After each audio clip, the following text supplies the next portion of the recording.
Hi friends, എല്ലാവർക്കും സ്റ്റീഫൻ്റെയും മാനിയുടെയും കൃഷി ലോകത്തിലേക്ക് സ്വാഗതം. ഇന്നത്തെ വീഡിയോയിൽ പച്ചക്കറി കൃഷി ചെയ്യുമ്പോൾ വിജയിക്കാൻ നമ്മൾ ഏതൊക്കെ സമയത്ത് ഏതെല്ലാം പച്ചക്കറിയാണ് കൃഷി ചെയ്യേണ്ടത് എന്നെല്ലാമാണ് പറയാൻ പോകുന്നത്. അപ്പോൾ പലരും സ്ഥിരമായിട്ട് ചോദിക്കുന്ന ഒരു ക്വസ്റ്റ്യനാണ് കൃഷി കലണ്ടർ തരുമോ എന്നുള്ളത്. അപ്പോൾ അതിനൊരു പരിഹാരം കൂടിയാണ് കേട്ടോ ഇന്നത്തെ വീഡിയോ. അപ്പോൾ എല്ലാവരും സ്കിപ്പ് ചെയ്യാതെ കാണുക. ആദ്യം നമുക്ക് ചീര കൃഷിയിൽ നിന്ന് തന്നെ തുടങ്ങാം. പോഷക സമൃദ്ധമായിട്ടുള്ള ഒന്നാണ് ഇലക്കറികൾ അല്ലേ. അപ്പോൾ അതിൽ പ്രധാനപ്പെട്ട ഒന്ന് തന്നെയാണ് ചീര. ഇപ്പോൾ ഏതിനും ചീരയായാലും ശക്തമായ മഴ സമയത്തൊഴികെ എല്ലാ സമയത്തും തന്നെ കൃഷിയാവുന്ന ഒന്നാണ്. മഴ സമയത്ത് കീടശല്യങ്ങളൊക്കെ കൂടുതലായിട്ട് കാണാറുണ്ട്.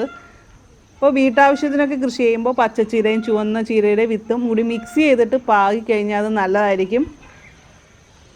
ചീരയിൽ കാണുന്ന വെള്ള കുത്തു പോലുള്ള പ്രശ്നങ്ങളും ഒക്കെ വളരെ കുറവായിട്ടാണ് അങ്ങനെ കൃഷി ചെയ്ത് കഴിഞ്ഞാൽ നമുക്ക് അനുഭവപ്പെട്ടിട്ടുള്ളത്.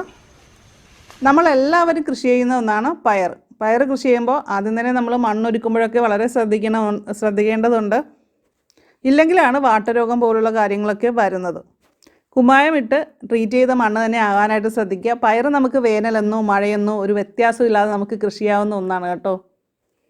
വെണ്ട കൃഷിക്ക് അനുയോജ്യമായ കാലമെന്ന് പറയുന്നത് ഫെബ്രുവരി മുതൽ മാർച്ച്, അതുപോലെ ജൂൺ, ജൂലൈ, ഒക്ടോബർ, നവംബർ ഇതുപോലുള്ള സമയത്താണ്. ഒരുപാട് രോഗപ്രതിരോധ ശേഷിയുള്ള ഇനങ്ങളൊക്കെ ഇന്ന് വെണ്ടയിലുണ്ട്. അപ്പോൾ അതുപോലുള്ള നല്ല ഇനങ്ങൾ നമ്മൾ കൃഷി ചെയ്യുകയാണെങ്കിൽ നല്ല വിളവ് കിട്ടും. അതുപോലെ രോഗകീടബാധയും കുറവായിരിക്കും. പച്ചമുളക് നിത്യേന നമുക്ക് ആവശ്യമുള്ള ഒന്ന് തന്നെയാണല്ലേ. അതുകൊണ്ട് തന്നെ പച്ചമുളക് നമ്മൾ എപ്പോഴും നട്ടു വളർത്താറുണ്ട്. പക്ഷേ ഈ ഒരു സമയത്ത് പച്ചമുളകിൽ കായ്കളൊക്കെ കുറവായിട്ട് പലരും പറയാറുണ്ട്. അത് ശരിയാണ്, എനിക്കും അങ്ങനെ തന്നെ അനുഭവം കേട്ടോ. അപ്പോൾ മുളക് കൃഷിയിൽ നല്ല വിളവ് കിട്ടുന്ന കാലം എന്ന് പറയുന്നത് May, June, August, September, December, ജനുവരി എന്നീ മാസങ്ങളാണ്. ഓൾറെഡി കുറച്ച് കായ്കളൊക്കെ ഉണ്ടായി നിൽക്കുന്ന പച്ചമുളകൊക്കെ ഒന്ന് മുരടിച്ച് നിൽക്കുക. അപ്പം നമുക്കൊന്ന് ക്രോപ്പ് ചെയ്തിട്ട് രണ്ടാമത് വളമൊക്കെ ഇട്ട് കൊടുക്കാം. അപ്പോൾ അത് വീണ്ടും വളർന്നോളും. അടുത്തതായിട്ട് നമുക്ക് പാവൽ കൃഷിയെക്കുറിച്ച് നോക്കാം. പാവൽ കൃഷി ചെയ്യാനായിട്ട് ഏറ്റവും പറ്റിയ സമയം ജനുവരി മുതൽ മാർച്ച് വരെയാണ്. അതുപോലെ തന്നെ ഏപ്രിൽ മുതൽ ജൂൺ വരെ, ഓഗസ്റ്റ് മുതൽ സെപ്റ്റംബർ, അതുപോലെ തന്നെ ഡിസംബർ മാസങ്ങളൊക്കെ പാവൽ കൃഷിക്ക് അനുയോജ്യമായിട്ടുള്ള സമയം തന്നെയാണ്. പാവൽ കൃഷി ചെയ്യുന്നതിന് മുമ്പും നമ്മൾ മണ്ണൊക്കെ നന്നായിട്ട് ട്രീറ്റ് ചെയ്ത, അതായത് കുമ്മായമോ ഡോളോമേറ്റോ ഒക്കെ ഇട്ട് മണ്ണൊരുക്കിയതിന് ശേഷം വേണം നടാനായിട്ട്. അതുപോലെ തന്നെ സ്യൂഡോമോണസ് ലായനിയിൽ മുക്കി വെച്ച് വിത്തുകൾ നടുകയാണെങ്കിലും നല്ല ആരോഗ്യത്തോടെ രോഗപ്രതിരോധ ശേഷിയുള്ള തൈകൾ നമുക്ക് ഉൽപ്പാദിപ്പിക്കാനായിട്ട് സാധിക്കും. പടവലം, വെള്ളരി, മത്തൻ ഇതെല്ലാം തന്നെ നമുക്ക് ജനുവരി, March, April, June, July, August, September, December മാസങ്ങളിൽ കൃഷി ചെയ്ത് കഴിഞ്ഞാൽ താരതമ്യേന കീടശല്യം കുറവായിരിക്കും. അതുപോലെ തന്നെ കൃഷി വിജയിക്കുകയും ചെയ്യും. അല്ലാത്ത സമയങ്ങളിൽ നമുക്ക് ഇതിൽ നിന്ന് വിളവ് കൂടുതൽ കിട്ടാനായിട്ട് സാധ്യത കുറവാണ്. അപ്പോൾ ഈ ഒരു സമയം ഒന്ന് ശ്രദ്ധിച്ചുകൊണ്ട് തന്നെ കൃഷി ചെയ്യുകയാണെങ്കിൽ കൂടുതൽ നല്ല വിജയം കിട്ടും. അപ്പോൾ അതിനിടയ്ക്കൊരു കാര്യം പറഞ്ഞോട്ടെ. നമ്മുടെ കൃഷിലോകം ചാനൽ ആദ്യമായിട്ട് കാണുന്നവരും സബ്സ്ക്രൈബ് ചെയ്യാത്തവരും ദയവായി ഒന്ന് സബ്സ്ക്രൈബ് ചെയ്യുക. നോട്ടിഫിക്കേഷനായിട്ട് സബ്സ്ക്രൈബ് ബട്ടൻ്റെ അടുത്തുള്ള ബെല്ലൈക്കൺ കൂടി ക്ലിക്ക് ചെയ്ത് ഓളെന്ന് കൂടി സെലക്ട് ചെയ്യുക. അപ്പോൾ കൂടുതൽ വീഡിയോസ് ഞാൻ അപ്ലോഡ് ചെയ്യുമ്പോൾ നോട്ടിഫിക്കേഷൻ കിട്ടും. കോവൽ, നിത്യവഴുതന ഇതുപോലുള്ളവ എല്ലാ സമയത്തും നമുക്ക് കൃഷി ചെയ്യാവുന്നതാണ്. ധാരാളം കായ്കളും കിട്ടുന്നവയാണ് അല്ലേ. അപ്പോൾ എല്ലാ വീട്ടിലും ഉണ്ടായിരിക്കേണ്ട ഒന്ന് തന്നെയാണ് ഇത് രണ്ടും. ഇപ്പോൾ വേനൽക്കാലത്താണെങ്കിൽ നമ്മൾ നനച്ച് കൊടുക്കണം. നനച്ച് കൊടുത്തു കഴിഞ്ഞാൽ നല്ല വിളവ് കിട്ടും. കോവലിനൊക്കെ ആണെങ്കിൽ നമ്മൾ കഞ്ഞിവെള്ളം തലേദിവസം പുളിപ്പിച്ചതിന് ശേഷം വെള്ളം ചേർത്ത് നേർപ്പിച്ച് ഒഴിച്ചു കൊടുക്കുകയാണെങ്കിൽ കായ്കൾ കൊണ്ടൊരു കളിയായിരിക്കും. മഞ്ഞൾ, ഇഞ്ചി, ചേമ്പ്, ചേന ഇതെല്ലാം നമ്മൾ ഏപ്രിൽ, മെയ് മാസങ്ങളിലാണ് നടേണ്ടത്. അതായത് ഭൂമിയൊക്കെ ഒന്ന് തണുത്ത് നിൽക്കുന്ന സമയം, മഴ പെയ്ത് നന്നായിട്ട് തണുക്കുമ്പോഴാണ് നമ്മളിത് നടാനായിട്ട് നല്ലത്. അപ്പോൾ അതിനുശേഷം നട്ട് കഴിഞ്ഞാൽ ആ ഒരു ടൈമിൽ നട്ട് കഴിഞ്ഞാൽ നല്ലോണം കിളുത്ത് വരാനൊക്കെ ഹെൽപ്പ് ചെയ്യും.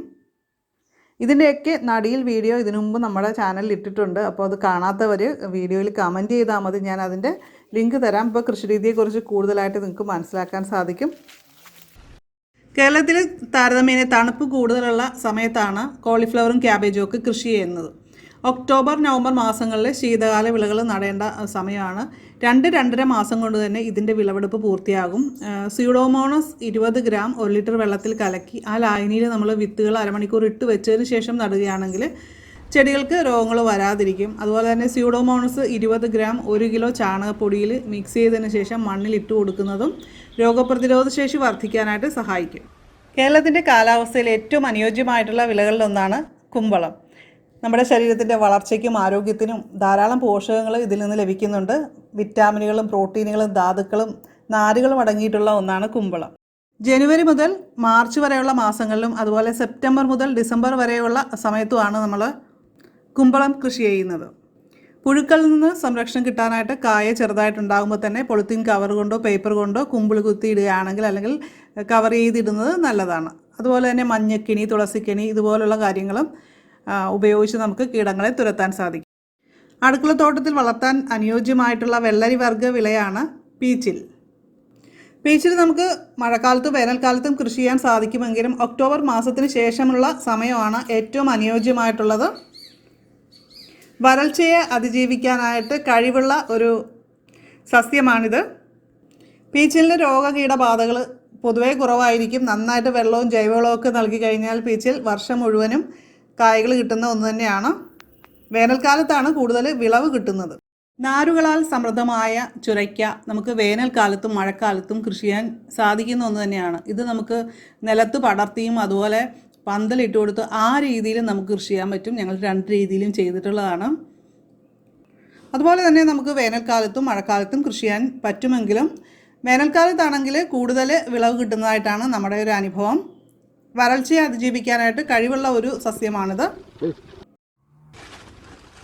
അപ്പോൾ ഈ പറഞ്ഞ പച്ചക്കറി ഇനങ്ങളെല്ലാം തന്നെ ഞങ്ങൾ കൃഷി ചെയ്ത് വിജയിച്ചിട്ടുള്ളതാണ്. അപ്പോൾ അതിൻ്റെ കാര്യങ്ങളും ടിപ്സുകളും ഒക്കെ ഇതിനു മുമ്പ് വീഡിയോ ആയിട്ട് ചെയ്തിട്ടുണ്ട്. അപ്പോൾ അത് കാണാത്തവർക്കായിട്ട് ഡിസ്ക്രിപ്ഷൻ ബോക്സിൽ ഞാൻ ലിങ്ക് വയ്ക്കാം. അപ്പോൾ നിങ്ങൾ ഏതാണോ കൃഷി ചെയ്യാൻ ഉദ്ദേശിക്കുന്നത് അതെടുത്തൊന്ന് വീഡിയോ കാണുക. തീർച്ചയായിട്ടും ഞങ്ങളുടെ അനുഭവങ്ങൾ നിങ്ങൾക്കും കൂടി അത് പ്രയോജനകരമായിരിക്കും. അപ്പോൾ ഈ വീഡിയോ മാക്സിമം നിങ്ങളുടെ ഫ്രണ്ട്സിനും റിലേറ്റീവ്സിനും ഒക്കെ ഒന്ന് ഷെയർ ചെയ്ത് കൊടുക്കുക. വീഡിയോ ഇഷ്ടമായിട്ടുണ്ടെങ്കിൽ ലൈക്ക് ചെയ്യാനും നിങ്ങളുടെ അഭിപ്രായങ്ങൾ അറിവുകളൊക്കെ ഉണ്ടെങ്കിൽ തീർച്ചയായിട്ടും അതൊന്ന് കമൻറ്റ് ചെയ്യുക. അപ്പോൾ നമുക്ക് മറ്റൊരു വീഡിയോയിൽ വീണ്ടും കാണാം. എല്ലാവർക്കും നല്ലൊരു ദിവസം ആശംസിക്കുന്നു. നന്ദി, നമസ്കാരം.